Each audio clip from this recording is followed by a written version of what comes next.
So guys, video reaction ulit tayo dito sa panayam kay Senator Marcoleta. At binanatan dito si Senator Ping Lacson.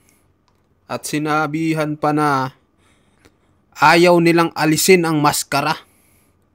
At sinabi pang halatang halata kung sinong gustong maglihis. Ayan, nako. Tatamaan na naman dito si Senator Ping Lacson. Nako mga kababayan, ito pakinggan nyo. Grabe. Di mo ba nakita na dahil nga gusto nilang pagtakpan kung ano-anong ginagamit nilang katuwiran? Ibig mo ba sabihin, lumilitaw na at isinisigaw na lahat ang pangalan mo na ikaw ang utak ng lahat ng ito? Ay, yung kaukulang paggalang pa. Pantakit. Nakasulat ba sa bato yan? Absolute ba yan? Nako. Kung sinasabi nilang transparent at saka accountability, mas mataas pa ba? Mas mataas pa ba yung parametro ng kortesiya? Anong interparliamentary courtesy ang pinag-uusapan natin ay kinakailangan mong ilitaw? Kailangan mong alisin ang maskara na nakabalot. Yun. Saka walang hiya ang nangyari na sa bansa natin. Yun, sasabihin mo pa interparliamentary courtesy? Nako. Napakababaw na argumento niya. Halatang halata yan. Kung sino yung gustong maglihis, Nako. sila yan. Opo. Ayaw nilang Ping Lacson at Tito Soto. Parang pinaringgan ni Senator Marcoleta na kilalang kilala na kung sinong gustong maglihis. Diba? Grabe ito mga kababayan. ilitaw. Ayaw nilang alisin ang maskara. Bakit mo harangan ng interparliamentary courtesy? Wala kang nalalabag na interparliamentary courtesy tama, kung tama. imbitahin mo sila. Huwag mo lang silang isabina. Oo. Yung kortesiya, na yung pa rin sa pag-iimbita. Iniimbita mo lang. Hindi mo ba ginagalang nun? Iniimbita mo eh. Ang Tama, problema kung ayaw mong imbitahin, yun ang paglilihis, yun ang pagtatakip. Oo. Inimbita ko na nga si Congressman Toby Chanco. May problema ba doon? Meron ba akong nilabag doon? Wala. Voluntaryo siyang pumunta. 2 beses na nga pumunta ron eh. O bakit nila tinatakpan niya sa magitan ng tinatawag na kortesiya? Anong kortesiya? Mas mataas bang kortesiya sa accountability at saka transparency? Kung magsalita sila, parang akala mo mga moralistang magagaling. Nako. Parang akala mo mga sugo ng righteousness. Tatakpan mo ng kortesiya. Hindi ko sinasabing walang kortesiya. Sinasabi ko mas mataas ang accountability. Mas mataas ang pangangailangan ng taong bayan na malaman nila kung sino ang gumawa ng lahat ng ito. Tama, tama. Na talagang ang kanilang kabangbayan ay talagang nalusaw. At takot ng mga taong ito. Tatakpan mo ng kortesiya.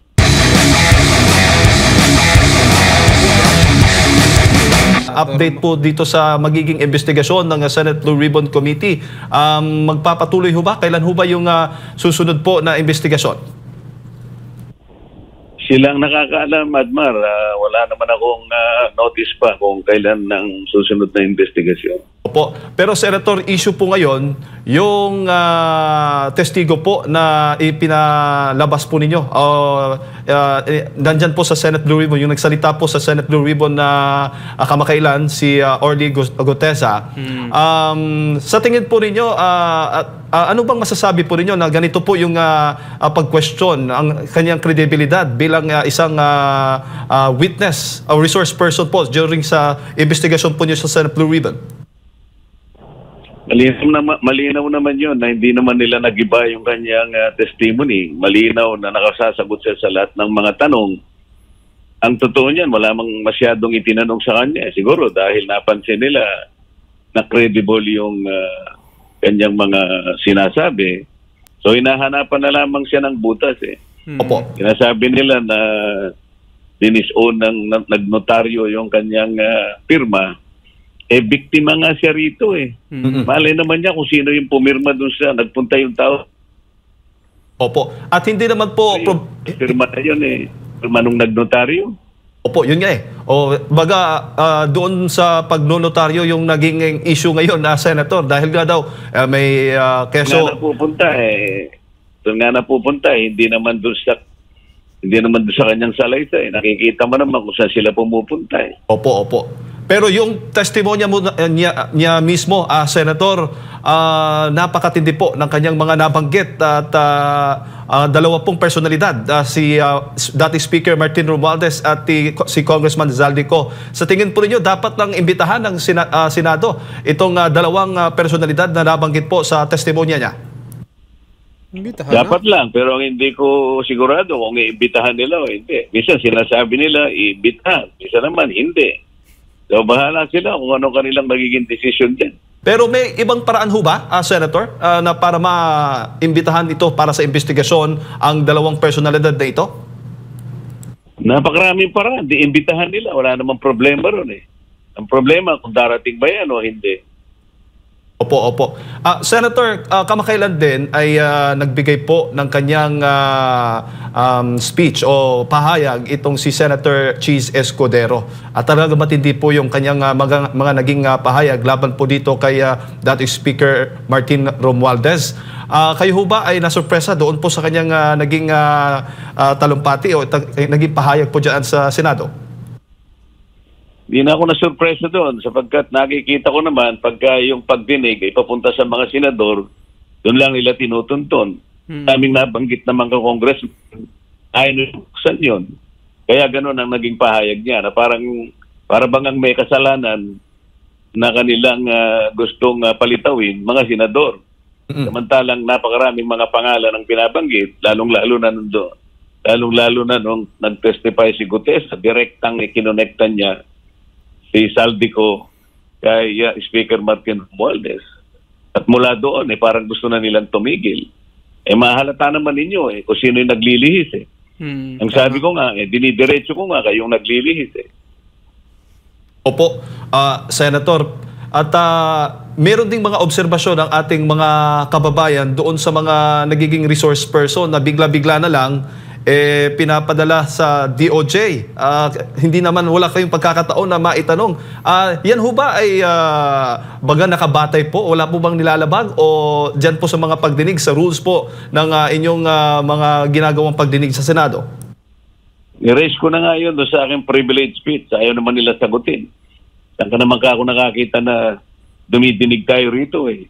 Kasama yung secretary ng DOJ. Pagkatapos hindi pa natin natatapos sa mga tatanungin natin, kukunin niya bigla. Pagkatapos doon niya pagtatatanungin. Pagbalik niya, mayroon supplemental affidavit. Ano ba tayo rito ka ako? Investigative arm ba tayo ng DOJ? Asan ba nga kung tuntunin na sinusunod natin? Hindi lamang yun, pati yung ICI, ni-raise ko nga yun. Opo. Pinanatuntunin, wala kaming agreement kung paano makikipag-coordinate ang ICI. Sapagkat meron tayong saligang batas na nagsasabi, igalang natin ang mga institutional boundaries. Meron tayong separation of powers. Ito mga doktrina na minsang naglagda ay ang ating kataas-taasang fundamental law. Ito yung ating saligang batas. Kung hindi na natin sinusunod yung nakatalaga na mga separation of powers, malabo na itong pinupuntahan natin. Pagkatapos nagsasabi sila na parang lumilihis. Sino ba naglilihis?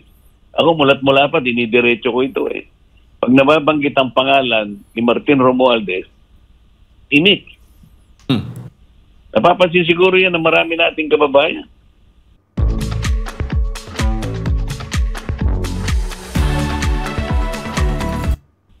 Opo. Totoo po yan, Senator. At yun nga yung isa sa mga pinoproblema o issue din dahil nga po sa salitang interparliamentary courtesy. Ano bang mas mahalaga? Ito bang naging tradisyon po ng Kongreso? Itong sinasabi interparliamentary courtesy o yung accountability na sinasabi? Hindi mo ba nakita na dahil nga gusto nilang pagtapan kung ano-anong ginagamit nilang katuwiran? Ibig mo ba sabihin lumilitaw na at isinisigaw na lahat ang pangalan mo na ikaw ang utak ng lahat ng ito ay yung kaukulang paggalang pa. Pantakit. Nakasulat ba sa bato yan? Absolute ba yan? Kung sinasabi nilang transparent at saka accountability, mas mataas pa ba? Mas mataas pa ba yung parametro ng kortesiya? Anong interparliamentary courtesy? Ang pinag-uusapan natin ay kinakailangan mong ilitaw.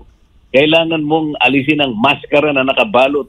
Tama. Saka walang hiya ang nangyari na sa bansa natin. Sasabihin mo pa interparliamentary courtesy. Napakababaw na argumento niya.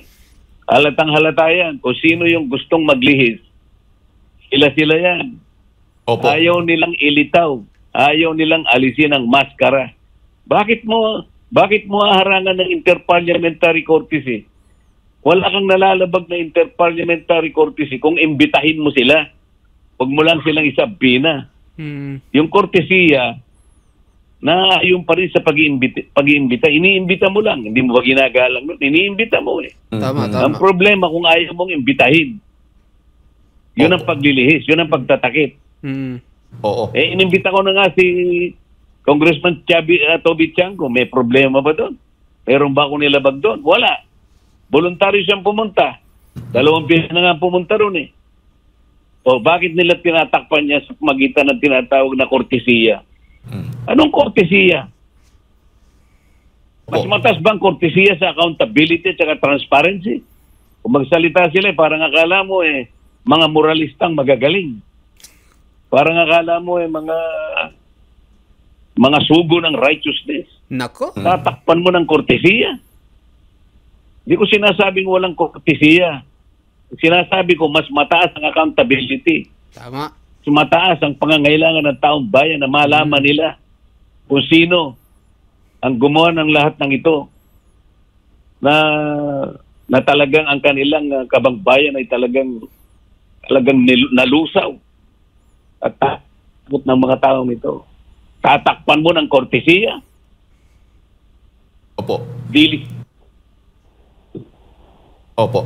Senator, tulad nga ng sinasabi ng ilan po sa mga kasamahan po ninyo, ang sabi, pwede daw baluktutin yung batas para ma-please, malugod po yung taong bayan. Dito po sa issue ng interparliamentary courtesy, po pwede ho bang ma-apply po yung pagbaluktot para lang maimbestigahan ang taong sangkot o nadawit po dyan sa inyong mga pagdinig?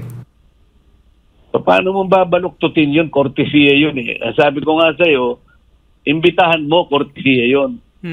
Ang pag-iimbita ay paggalang. Kortesiya pa rin yun. Wala kang babaluktutin doon. Kaya lang sila, ang gusto nila, baluktutin nila. Ang gusto nila, mas mataas ang kortesiya sa accountability. Ang inahanap ng taong bayan, accountability, hindi kortesiya. Tama. Opo. Senator, may pahayag po si Senator Ping Lacson.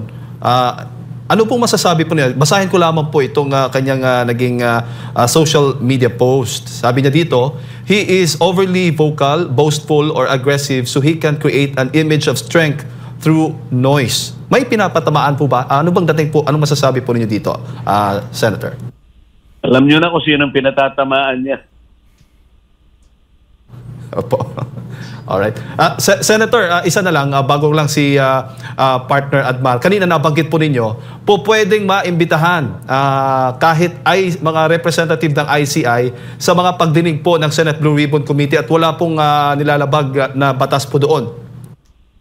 Kung iimbitahin nila, ba't nila iimbitahin yun? Independent yun eh. Pero kung gusto nilang imbitahan, magtanong sa kanila, pwede rin siguro. Bakit hindi?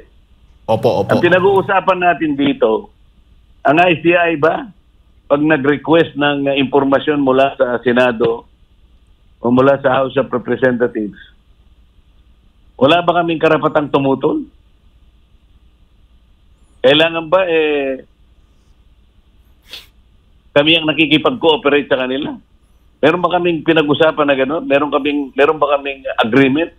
Meron ba kaming kasunduan na ang Blue Ribbon Committee at saka yung Senate President, sila yung pupunta ron para makipag-ugnayan? Kala ko ba independent yun? Tama. Paano mo susukatin ng independence ng isang ahensya?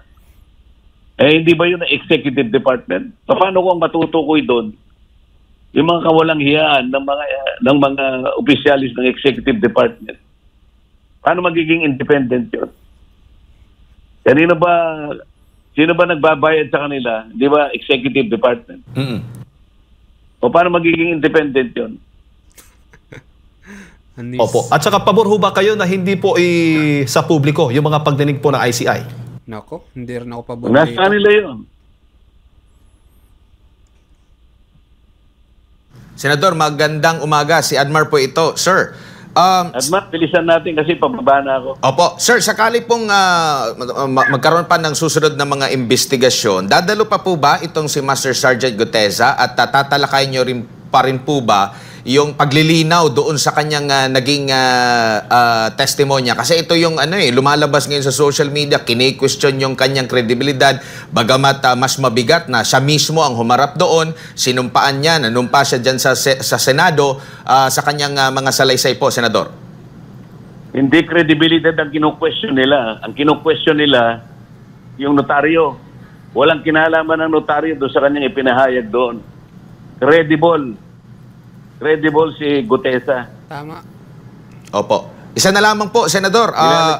Ito pong, meron pong nabanggit sa report na yung mga diskaya nag-tell all daw sa ICI. Possible na mga hindi niya nabanggit dyan sa Senado. So marapat po ba na talagang magsabi din siya sa Senado kung ano man na ito? Kasi parang dyan sa ICI, doon nababanggit sa Senado, ngayon hindi pa nga natin alam kung magpapatuloy pa ang investigasyon po, Senador. Hindi ko alam yun kung may sasabihin pa sila. So ayun mga kababayan, ano masasabi nyo dito sa statement ni Senador Marcoleta at binanatan itong si Ping Lacson.